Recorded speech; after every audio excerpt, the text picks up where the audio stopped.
حدیث نمبر 404 404 حدثنا الحسن بن علي الخلال قال حدثنا بشر بن عمر قال سمعت مالك بن أنس عن الزهري عن مالك بن أوس بن الحدثاني قال دخلت على عمر رضي الله عنه فدخل عليه عبد الرحمن بن عوف وطلحة وسعد وجاء علي والعباس يختصمان رضي الله عنهما فقال لهم عمر انشدكم بالذي بإذنه تقوم السماء والأرض. حضرت مالک بن اوس بن الحدثان رضی اللہ تعالی عنہ روایت فرماتے ہیں. اچھا، دو روایت پہلے حضرت عباس رضی اللہ تعالی عنہ کا ذکر آیا، ان کے بارے میں ہم نے لکھے، تو حضرت عباس اور حضرت مالک بن اوس دونوں کے بارے میں ہم لکھتے ہیں. حضرت عباس کے بارے میں لکھیے، ان سے متعلق ہم کو حدیث نمبر 401 میں ہی لکھنا تھا، 401 میں ہم ان کے بارے میں لکھنا بھول گئے. عباس بن عبد المطلب، عبد المطلب سرکار کے دادا کا نام ہے نا، حضور کے دادا کا نام ہے، تو ان کے بیٹے، سب سے چھوٹے بیٹے عباس بن عبد المطلب الہاشمی. عباس بن عبد المطلب الہاشمی، آپ کا لقب ابو الفضل ہے، ابو الفضل العباس کہتے ہیں آپ کو. حضور صلی اللہ علیہ وآلہ وسلم کے چچا ہے. نبی اکرم صلی اللہ علیہ وآلہ وسلم سے آپ کی عمر 2 سال بڑی تھی بس، یعنی چچا اپنے بھتیجے سے، سرکار سے صرف 2 سال بڑے تھے. ایک مرتبہ سرکار فرمائے تھے چچا بتاؤ، چچا عباس بتاؤ میں بڑا ہوں یا آپ بڑے ہیں؟ جی، تو حضرت عباس رضی اللہ تعالیٰ نے فرمائے تھے کہ بڑے آپ ہے، عمر میری زیادہ ہے. بڑے آپ ہے، جی ادب کا یہ مسئلہ تھا، انا انت اکبر و انا اسن، آپ بڑے ہیں، سال میرے زیادہ ہو گئے. جی، تو یہ حضرت ابو طالب رضی اللہ تعالیٰ عنہ کے وصال کے بعد حضرت عباس رضی اللہ تعالیٰ عنہ حضور صلی اللہ علیہ وسلم کا دفاع کرتے تھے. ویسا تو نہیں کر پاتے تھے لیکن کرتے تھے اسلام قبول کرنے سے پہلے کی بات بھی. جنگ بدر میں بھی آپ آئے تھے مسلمانوں کے خلاف، ابتدا میں اسلام نہیں قبول کیا، آپ کا اسلام کافی دیر سے ہے. تو جنگ بدر میں مشرکین کے لشکر سے میں شامل ہو کر مسلمانوں سے جنگ کرنے کے لیے آئے تھے. تو جنگ شروع ہونے سے پہلے حضور صلی اللہ علیہ وسلم فرما دیے تھے کہ اگر کسی کا میرے چچا عباس سے آمنا سامنا ہو تو عباس کو قتل نہیں کرنا، میرے چچا کو قتل نہیں کرنا، کیونکہ وہ جنگ میں آنا نہیں چاہتے تھے، ان کو زبردستی لایا گیا. تو مطلب ان سے کسی کو خطرہ نہیں ہے، وہ کسی کو ماریں گے نہیں، اور کوئی ان پہ نشانہ اپنا جما دیا تو ان کو بھی نہ مارے. اور اس کے بعد جو کفار جب جنگ ہارے تو مسلمان جو ہے بہت سارے مشرکین کو اریسٹ کر لیے تھے، قید کر لیے تھے. ان قیدیوں میں حضرت عباس رضی اللہ تعالیٰ عنہ بھی تھے. جب ان کو لایا گیا تو یعنی حضرت عباس رضی اللہ تعالیٰ عنہ کو لایا گیا اور باندھا گیا، تو کیا کہتے ہیں، ایک رات حضور صلی اللہ علیہ وآلہ وسلم بہت زیادہ پریشان رہے اور پوری رات آپ ٹہلتے رہے. لوگ صبح میں پوچھے یا رسول اللہ آپ بہت یعنی تھکان محسوس ہو رہی ہے، آپ کو تکلیف آپ کے اوپر محسوس ہو رہی، تو عرض فرماتے سرکار صلی اللہ علیہ وسلم کہ رات میں جو ہے وہ جو قیدیوں کو باندھا گیا تھا، پہلی رات قیدیوں کو جو باندھا گیا تھا بھاگ نہیں جانا بول کر، اس میں جو ہے میرے چچا کو بھی بہت ٹائٹ باندھا گیا تھا. تو وہ ٹائٹ باندھنے کی وجہ سے کراہنے کی آواز آ رہی تھی، درد کی وجہ سے. تو وہ درد کی آواز برداشت نہیں کر کے میں ٹہل رہا تھا. تو جب دوسری شام آئی تو حضرت عباس کی آواز نہیں آئی ان کو کراہنے کی، درد سے جو آواز نکلتا نا کراہنا.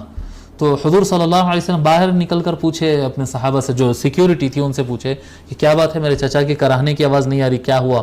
تو سیکیورٹی گارڈ نے کہا کہ نہیں یا رسول اللہ، آپ کی تکلیف نہیں دیکھی گئی تو ہم جو ہے حضرت عباس کی رسی ڈھیلی کر دیے تاکہ ان کو تکلیف نہ ہو. ان کو تکلیف ہونے سے آپ کو تکلیف ہو رہی ہے، آپ کو تکلیف نہیں ہونے کے لیے ہم ان کی رسی ڈھیلی کر دیے. حضور صلی اللہ علیہ وسلم خوش ہوئے اور فرمائے کہ صرف میرے چچا کے ساتھ نہیں، سارے قیدیوں کی رسیوں کو ڈھیلی کر دو، کسی کو تکلیف نہ ہو آج.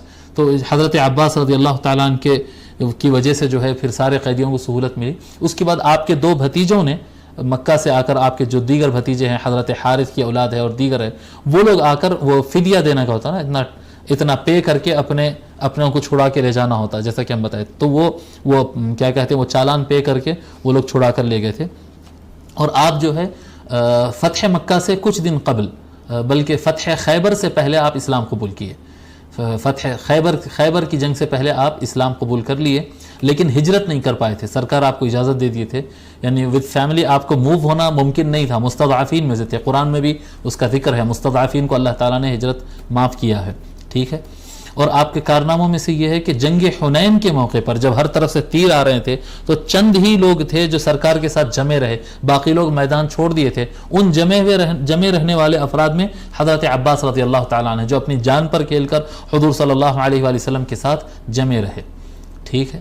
اور حضور صلی اللہ علیہ وآلہ وسلم کے وصال کے بعد آپ کو لوگ وسیلہ بنا کر دعا کرتے تھے، یعنی اے اللہ ہم کیا کہتے ہیں سرکار کے وسیلے سے آپ کے بارگاہ میں دعا کرتے تھے، اور آج ہم جو ہے حضرت عباس سرکار کے جو چچا ہے ان کو واسطہ بنا کر ہم دعا کرتے ہیں اللہ برسا دے، تو اللہ تبارک و تعالیٰ بارش برساتا تھا۔ یعنی بڑے برگزیدہ تھے، سرکار کے چچا تھے۔ آپ کا انتقال 32 ہجری کو ہوا، 32 ہجری کو حضرت عباس رضی اللہ تعالیٰ عنہ کا انتقال ہوا، ٹھیک ہے۔ اور پھر ان کے بعد راوی حدیث مالک بن اوس بن الحدثان، ان کے بارے میں لکھیے، حدیث نمبر 404 میں ہے بھی ہے، 404۔ مالک بن اوس بن الحدثان مالک بن اوس بن الحدثان النصری، بنو نصیر قبیلہ، النصری کہتے ہیں، النصری۔ بعض محدثین نے کہا کہ یہ صحابی ہے، جیسا کہ کیا کہتے ہیں امام ترمذی اور کیا کہتے ہیں ابو عمر ابن عبد البر وغیرہ نے ان کو صحابی کہا ہے۔ امام بخاری ان کو صحابی نہیں مانے، وہ کہے کہ نہیں صحابی نہیں، تو بعض صحابی کہتے ہیں، بعض صحابی ان کو نہیں کہتے ہیں۔ نبی جو لوگ صحابی کہتے ہیں ان کو، وہ بھی یہ کہتے ہیں کہ یہ صحابی رہیں، سرکار سے ملاقات کی سب کچھ، لیکن نبی اکرم صلی اللہ علیہ وآلہ وسلم سے روایت نہیں کرتے۔ یہ حضرت عمر اور دیگر صحابہ سے روایت کیے ہیں، ان کی روایتیں ڈائریکٹ حضور صلی اللہ علیہ وآلہ وسلم سے نہیں ہیں، اور ان کا انتقال مدینہ شریف میں 92 ہجری کو ہوا، 92 ہجری مدینہ شریف میں حضرت مالک بن اوس رضی اللہ تعالیٰ عنہ کا انتقال ہوا۔ تو حضرت مالک بن اوس بن الحدثان رضی اللہ تعالیٰ روایت فرماتے ہیں، کہتے ہیں کہ میں ایک مرتبہ حضرت عمر رضی اللہ تعالیٰ عنہ کے پاس داخل ہوا، ان کے پاس گیا۔ کب کی بات ہے یہ؟ حضرت عمر رضی اللہ عنہ کی خلافت کے زمانے کی بات ہے۔ فدخل علیہ عبد الرحمن بن عوف وطلحة وسعد وجاء علی والعباس یختصمان۔ تو میرے آنے کے بعد عبد الرحمن بن عوف بھی آئے، اور طلحہ بھی آئے، اور سعد بن ابی وقاص بھی آئے، یہ سب آئے، اور پھر ان کے بعد جو ہے مولا علی اور حضرت عباس رضی اللہ عنہما دونوں آپس میں اختلاف کر لے کر وہاں پر آئے۔ فقال لهم عمر انشدكم بالذي باذنه تقوم السماء والارض۔ تو حضرت عمر رضی اللہ تعالیٰ نے کہا کہ میں آپ سب کو اللہ کا واسطہ دیتا ہوں، اس کا واسطہ دیتا ہوں جس کی وجہ سے یہ زمین و آسمان کھڑے ہیں، زمین و آسمان جس کی وجہ سے کھڑے ہیں، یعنی جو بنانے والا، جو اس کا مالک ہے، ان کا واسطہ دیتا ہوں، اللہ کا واسطہ دیتا ہوں۔ اتعلمون ان رسول اللہ صلی اللہ علیہ وآلہ وسلم قال لا نورث ما ترکناہ صدقہ۔